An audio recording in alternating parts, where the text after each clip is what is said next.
पिताश्री का क्रोध जागृत हो गया है। अब पिताश्री उस जलंधर को उचित दंड देंगे। महादेव के क्रोध का सामना कोई नहीं कर सकता। उनकी ही क्रोधाग्नि से उत्पन्न हुआ वो अहंकारी जलंधर भी नहीं। अंततः मेरा कर्तव्य पूर्ण हुआ। अब उस धूर्त दुष्ट जलंधर को पिताश्री के क्रोध का सामना करना पड़ेगा। अति पावन सृष्टि के ऊपर हम में से कोई नहीं जलंधर जिसे क्रीड़ा समझ रहा है। वो सृष्टि के नियम है और उन्हीं नियमों के साथ क्रीड़ा कर जलंधर ने महापाप किया है, जिसका दंड उसे अवश्य मिलेगा। अब उसे इसका दंड मिलकर ही रहेगा। अब उसे इसका दंड मिलकर ही रहेगा।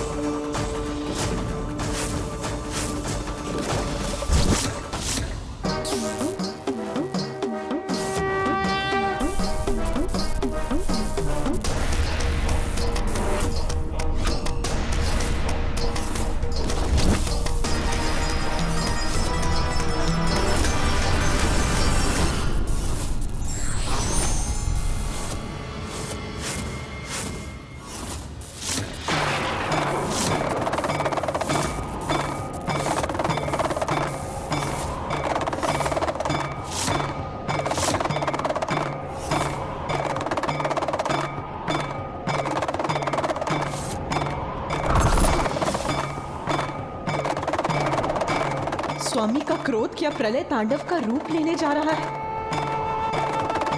अब उस दुष्ट का संहार होने से कोई उसकी रक्षा नहीं कर सकता। पिताश्री की यह हुंकार, उनके डमरू का नाद संकेत है जलंधर के अंत का।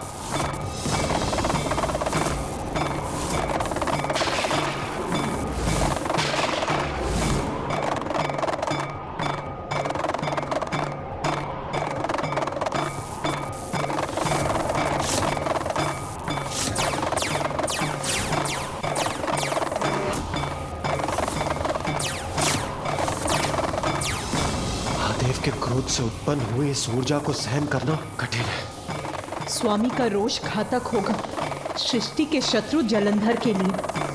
पिताश्री की ऊर्जा तो विकराल रूप धारण कर रही है। अद्भुत।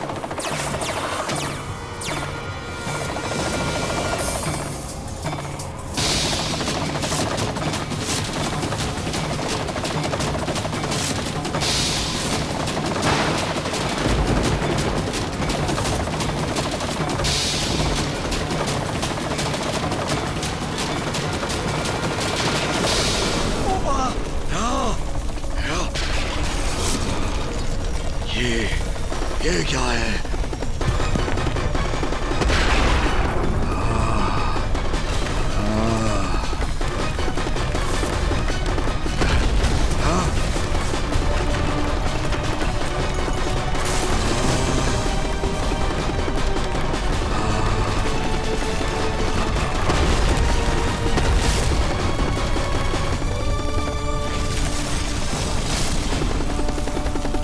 ये तीव्र भूकंप मेरे कैलाश में कैसे?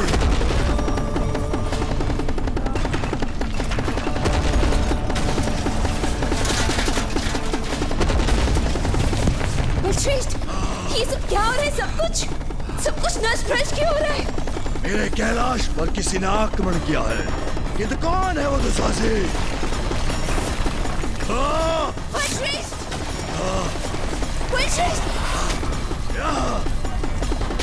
इतना दुस्साहस तुमने कैसे किया जलंधर? सृष्टि के नियमों को भंग कर उसके चक्र को विपरीत दिशा में गतिशील करने का कैसे आदेश दिया तुमने?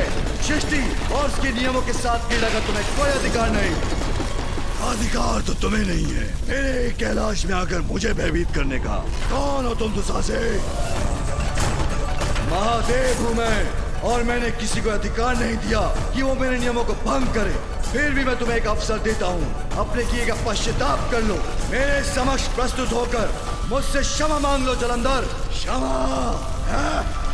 मैं जलंधर, सर्वश्रेष्ठ जलंधर, करा भी नहीं रहे तुम्हारे नियम, नहीं रहा तुम्हारा समय। मैं हूँ वास्तविक भगवान और अब मेरे ही नियम स्थिर हैं।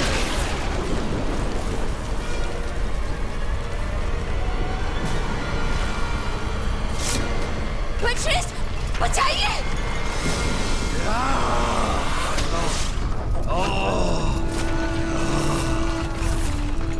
वृंदा कोई क्षति नहीं पहुंचने दूंगा मैं।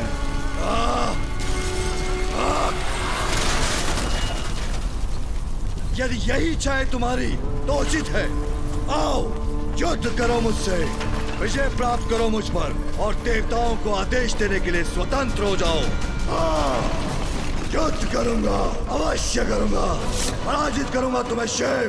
अपराजय हूं मैं। नहीं बलश्रेष्ठ, आप ऐसा कदापि नहीं करेंगे। शिव से युद्ध नहीं करेंगे आप। वृंदा, सुना नहीं तुमने? शिव ने चुनौती दी है मुझे, ललकारा है मुझे। स्वीकार करूंगा उसकी चुनौती, युद्ध करूंगा उससे। वीरू नहीं हूं वृंदा, सर्वश्रेष्ठ जलंधर हूं मैं। बलश्रेष्ठ, आप असुर गुरु शुक्राचार्य की चेतावनी को क्यों भूल रहे हैं? जाओ जलंधर, किंतु स्मरण रखना, कभी भी महादेव या कैलाश के निकट मत जाना। महादेव के समक्ष आए तो उनके हाथों से तुम्हारा अंत होगा। आप कैलाश जाकर महादेव के समक्ष नहीं जा सकते। मुझे भय है कि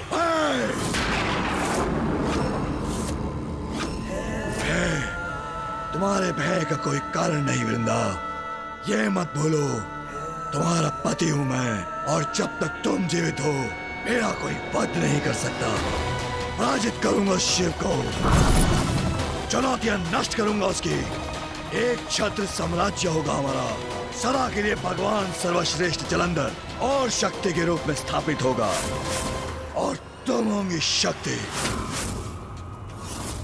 जब तक तुम जीवित हो मुझे कोई भय नहीं। मैं संसार पर विजय प्राप्त करना चाहता था, इसीलिए तुमने मुझे शुक्राचार्य के पास जाने का सुझाव दिया। इसीलिए आज भी वही असुरी वृंदा बनो जिसने मुझे सर्वश्रेष्ठ भगवान जलंधर को अपने वश में कर लिया था। वृंदा, अपने भीतर वही शक्ति जागृत करो और मेरा बल बनो। मेरी दुर्बलता नहीं, मेरा जाना अनिवार्य है, इसलिए मुझे अस्त्र देकर विदा करो।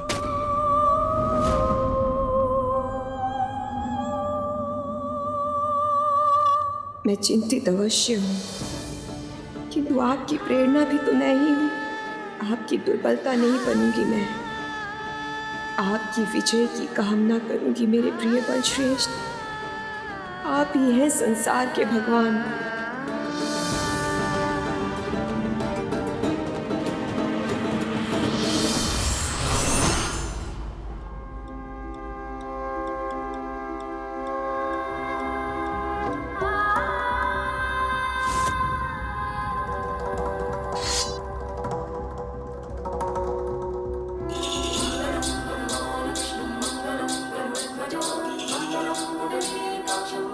सावधान रहिएगा बलश्रेष्ठ।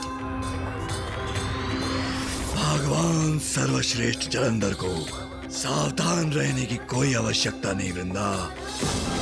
मेरे विजयी होकर लौटने तक मेरी यहीं प्रतीक्षा करना।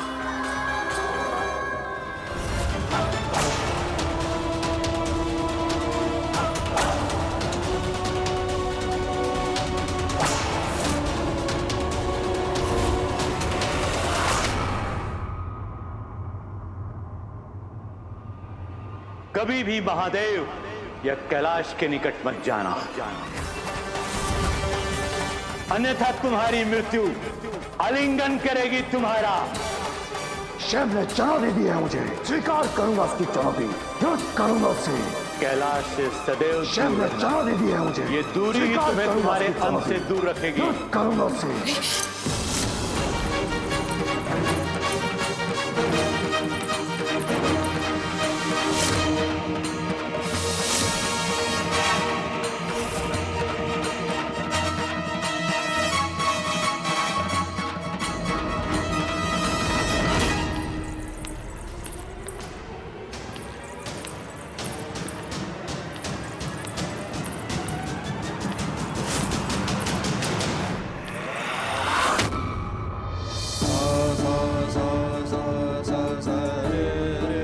मेरे प्रिय बलश्रेष्ठ, कदाचित कैलाश जाने का उनका निर्णय बदल दिया है उन्होंने।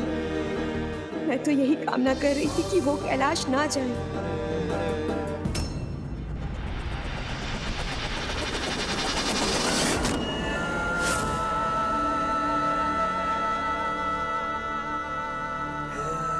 वृंदा, मुझे तो जाना होगा, किंतु जाने के पूर्व एक अभेद कवच का निर्माण करूंगा जिससे ये भवन और तुम सुरक्षित रहोगी।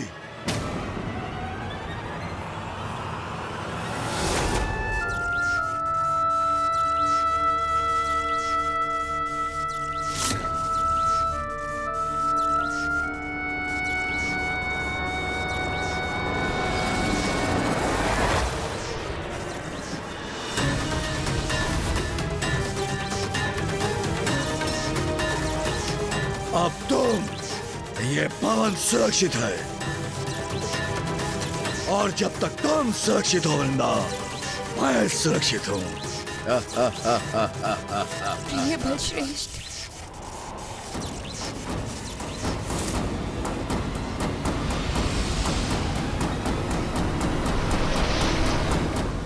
जब तक मेरे तन में प्राण है, मेरे प्रिय बलश्रेष्ठ सुरक्षित है, किंतु मैं फिर भी इतनी विचलित क्यों हूं?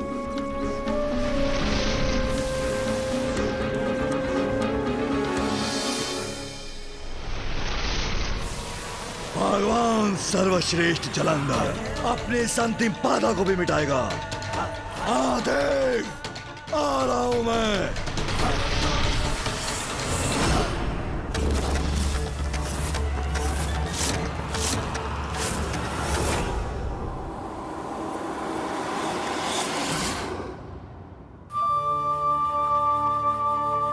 महादेव और जलंधर के मध्य प्रारंभ होने वाला युद्ध बड़ा विनाशकारी होगा, सर्वत्र विनाश का कारण भी बनेगा।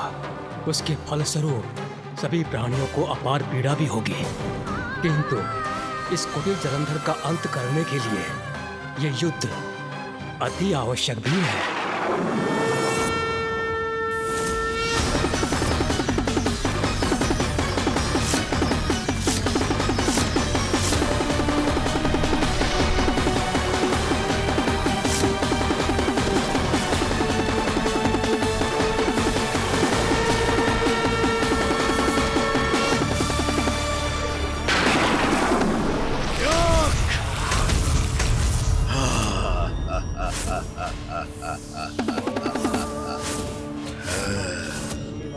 कैलाश निवासी शिव, बाहर आओ, बाहर आओ, बाहर आओ, बाहर आओ, बाहर आओ। आ गया मैं, बहुत चुनौतियां दे रहे थे।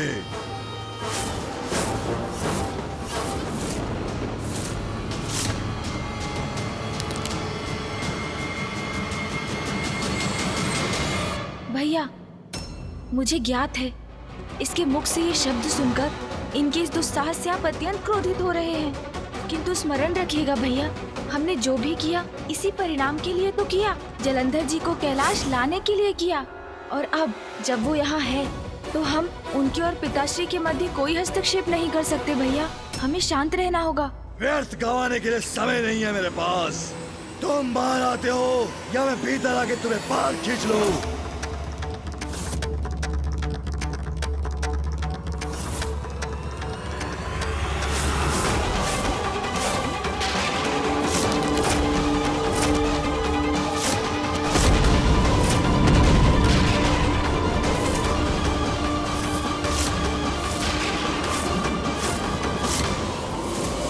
भयभीत हो गया है प्रतीत होता है। जलंधर प्रसन्न हुआ।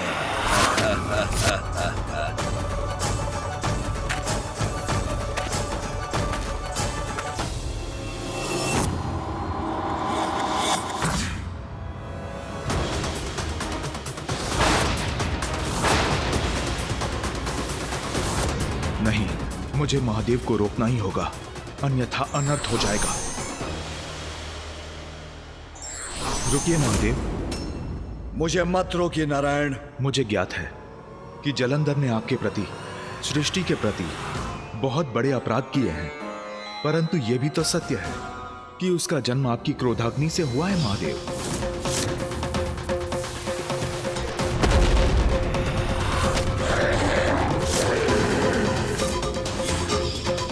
यदि उसमें आपके क्रोध का अंधकार है तो आपकी अच्छाई के प्रकाश का अंश भी अवश्य होगा। हाँ महादेव, और अच्छाई और बुराई तो सभी में होती है, केवल उसके भीतर की अच्छाई को जागृत करने की आवश्यकता है। महादेव, मुझे एक अंतिम अवसर दीजिए। हो सकता है कि मेरे समझाने पर जलंधर समझ जाए, क्योंकि यदि आपके और जलंधर के मध्य युद्ध हुआ तो आपकी जय तो निश्चित है, परंतु उसके पश्चात युद्ध के जो परिणाम होंगे वो अत्यंत भयंकर होंगे। युद्ध तो वैसे भी किसी समस्या को सुलझाने का अंतिम उपाय होता है, तो जलंधर को समझाने में हानि ही क्या है। आपके ही आदेशानुसार सृष्टि का पालनहार हूं मैं। आप निश्चिंत रहिए, सृष्टि को कोई हानि नहीं पहुंचने दूंगा। जलंधर अपने अज्ञानता, अपने अहंकारवश ये सब कर रहा है। हो सकता है मेरे समझाने से वो समझ जाए और सृष्टि से इस महायुद्ध का संकट टल जाए।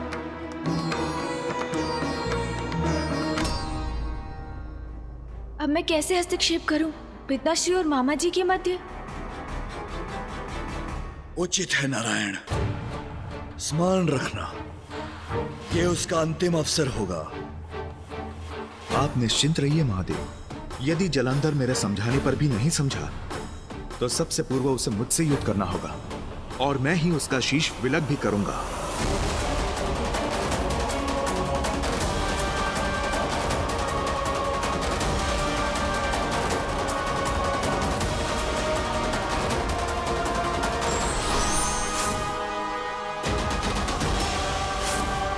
मामा जी, मेरे कुछ कहने के पूर्व, आपको ये बताने के पूर्व कि जलंधर का वध तो मात्र पिताश्री ही कर सकते हैं। आप प्रस्थान भी कर गए।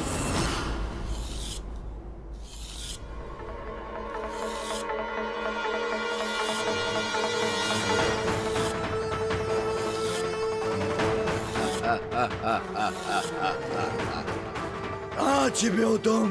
बाहर क्यों नहीं आते सर्प? भस्मधारी, भस्म करूंगा तुझे। आना! भगवान सर्वश्रेष्ठ जलंधर का संयम टूटा है। भगवान से प्रतीक्षा करवाना उचित नहीं। इसका उचित दंड दूंगा तुम्हें मैं।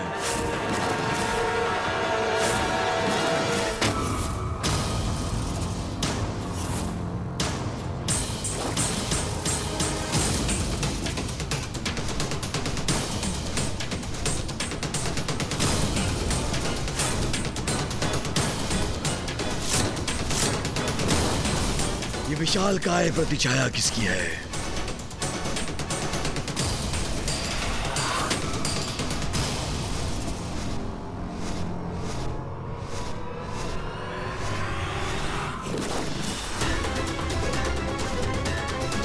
कौन है विशालकाय पक्षी जो मुझ पर मंडराकर अपनी मृत्यु को आमंत्रित कर रहा है?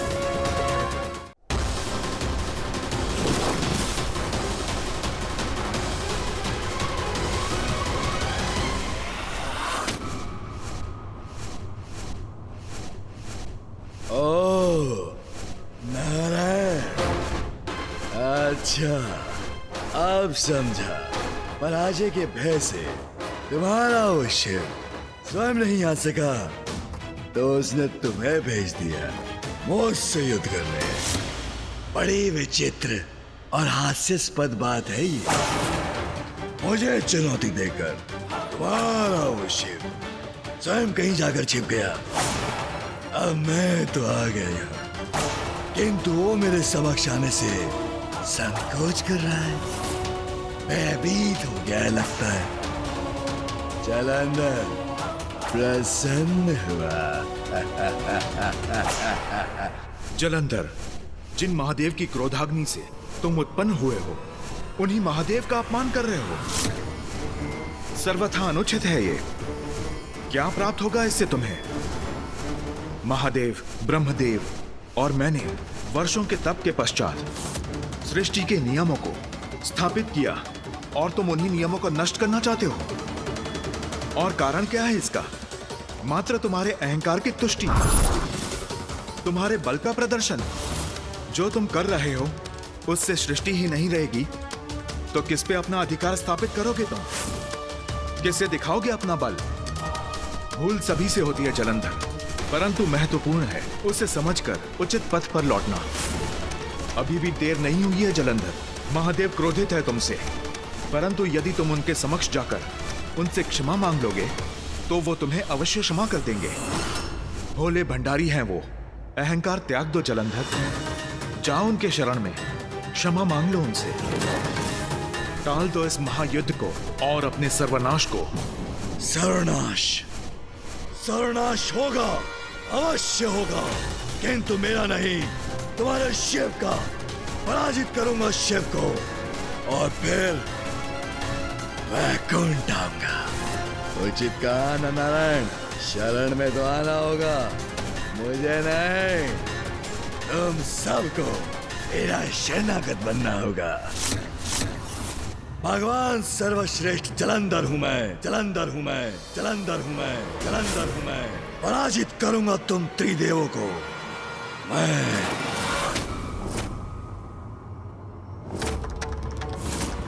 जलंधर का अहंकार तो वन की उस अग्नि के समान है जो एक बार प्रारंभ होती है तो फिर सर्वत्र विनाश के बाद ही बुझती है। अहंकार रूपी बुद्धि का विकार व्यक्ति को अंधकार की ओर ले ही जाता है और जब उसकी अति हो जाए तो फिर जिसमें अहंकार का वास होता है उसका संहार होकर ही रहता है।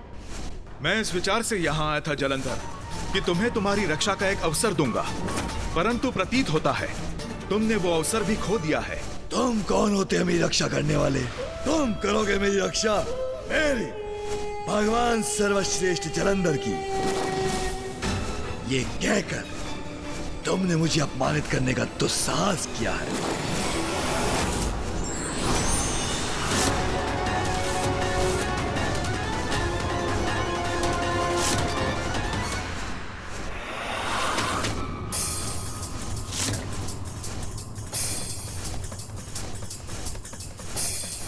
गरुड़,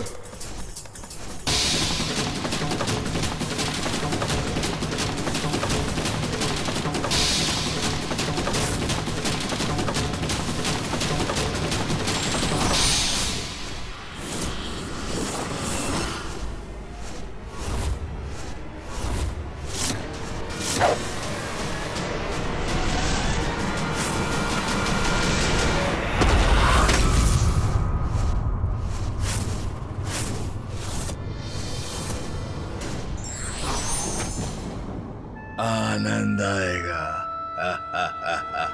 अब तुम्हें पराजित करने में नारायण।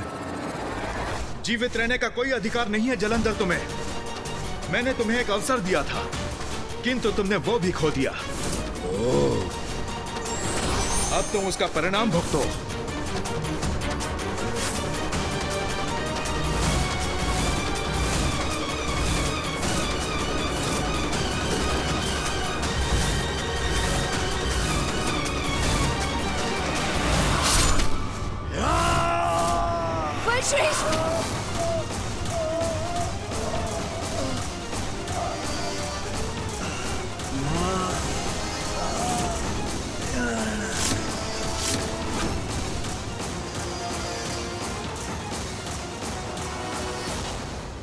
नारायण ने जलंधर का अंत कर दिया।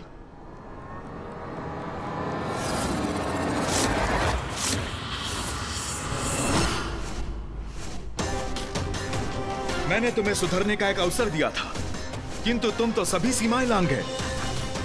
उसी का दंड है ये।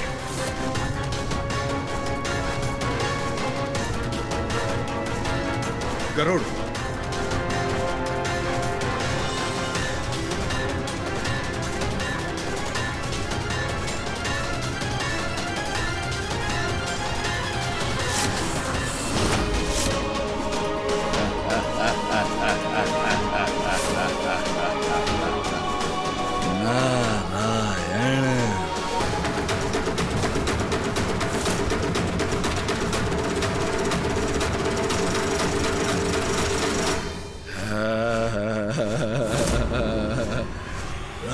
शक्ति।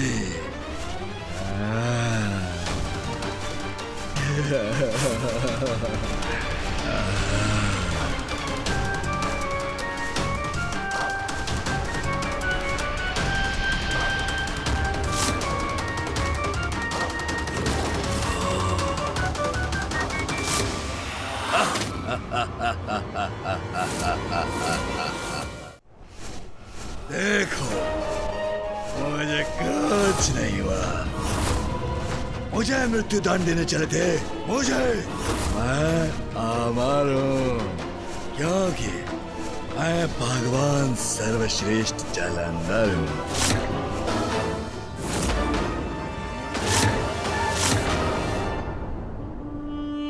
कुछ नहीं हो सकता मेरे प्रिय बलश्रेष्ठ को। जब तक मैं जीवित हूँ कुछ नहीं हो सकता।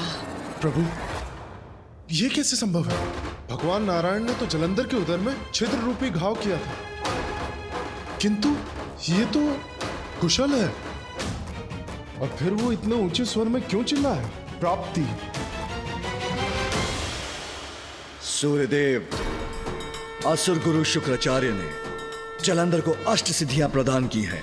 अणिमा, महिमा, गरिमा,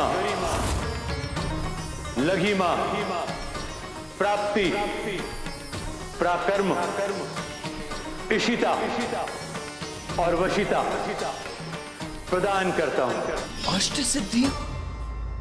पिताश्री, इनके साधक को तो अलौकिक शक्तियां प्राप्त होती हैं। प्राप्ति सिद्धि के बल पर साधक कुछ भी प्राप्त कर सकता है, कैसा भी निर्माण कर सकता है। जलंधर ने इसी सिद्धि के बल पर पुनः पूर्णता प्राप्त की है। फिर तो उसे पराजित करना अत्यंत कठिन होगा।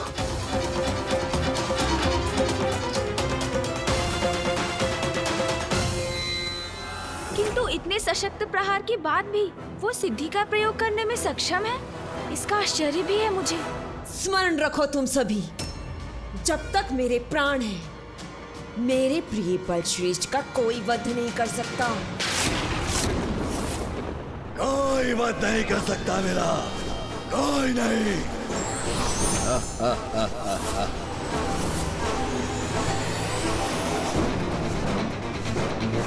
नारायण पुनः मेरी ओर आने का दुस्साहस कर रहा है। वाशिदा, वाशिदा, वाशिदा, वाशिदा, वाशिदा।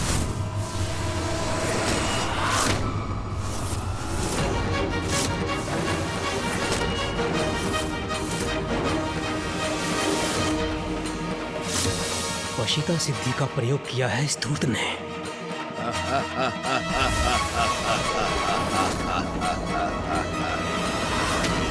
इस दुष्ट जलंधर ने तो अपनी सिद्धि का प्रयोग कर गरुड़ को सम्मोहित कर अपने वश में कर लिया है।